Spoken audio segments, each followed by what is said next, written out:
Hello everyone, welcome back. Today we're going to talk about a very interesting development from Vietnam's defense industry. Recently, Vietnam unveiled a self-propelled howitzer, designed using the old Soviet D-20 artillery gun as its base. Now, you may be wondering, why would a country in 2025 still modernize a gun that was first made in the 1950s? And why does this matter so much for Vietnam's security and military strategy? Let's break it down step by step. The D-20 artillery gun was created by the Soviet Union in the 1950s. It's a 152 caliber gun howitzer, meaning it can be used both as a long-range gun and as a high-arc howitzer. At its peak, it had a range of over 17 kilometers with standard shells, and even more than 20 kilometers with specialized ammunition.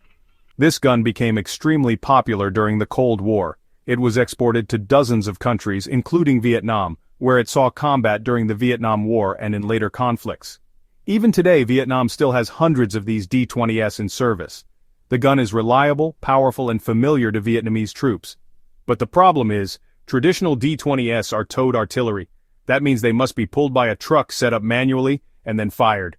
And this is exactly where Vietnam's new project comes in.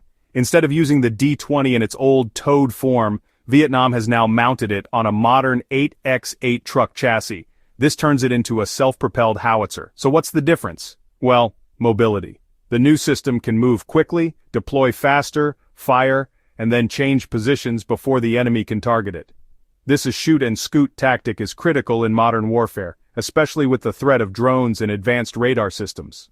This step is not just about modernizing old weapons. It shows a much bigger trend. Vietnam is becoming more self-reliant in defense production. For decades, Vietnam depended on Soviet and Russian equipment. But now, with rising tensions in the South China Sea and the need for a stronger military, Vietnam is focusing on domestic innovation. By building this howitzer locally, they are reducing dependence on foreign suppliers, training their own engineers and workers. Of course, this new system has both advantages and limitations. Advantages: faster mobility compared to towed guns, ability to fire and reposition quickly, lower cost, since it uses existing D-20 guns. The D-20 design is still old, meaning it lacks the automation and accuracy of modern Western howitzers like the French Caesar or Korean K-9 Thunder. Ammunition range is limited compared to newer systems, and because it's mounted on a truck, protection for the crew is minimal. So, this is not a breakthrough weapon that makes Vietnam a global artillery leader, but it's a practical and clever solution for Vietnam's specific needs. To put things into perspective, Vietnam has one of the largest artillery forces in Southeast Asia. They operate thousands of old Soviet-era guns like the D-20, the M-46, and multiple rocket launchers, but many of these are still towed and outdated. By turning them into self-propelled versions, Vietnam is giving its artillery a second life. This strategy allows Vietnam to modernize at a fraction of the cost. And when combined with other systems like rocket artillery and air defense, this creates a layered defense system that makes it much harder for any enemy to launch a surprise attack. So, what have we learned? Vietnam has taken a 1950s Soviet artillery gun and given it a 21st century upgrade. By making the D-20 self-propelled, they've increased mobility, survivability, and effectiveness.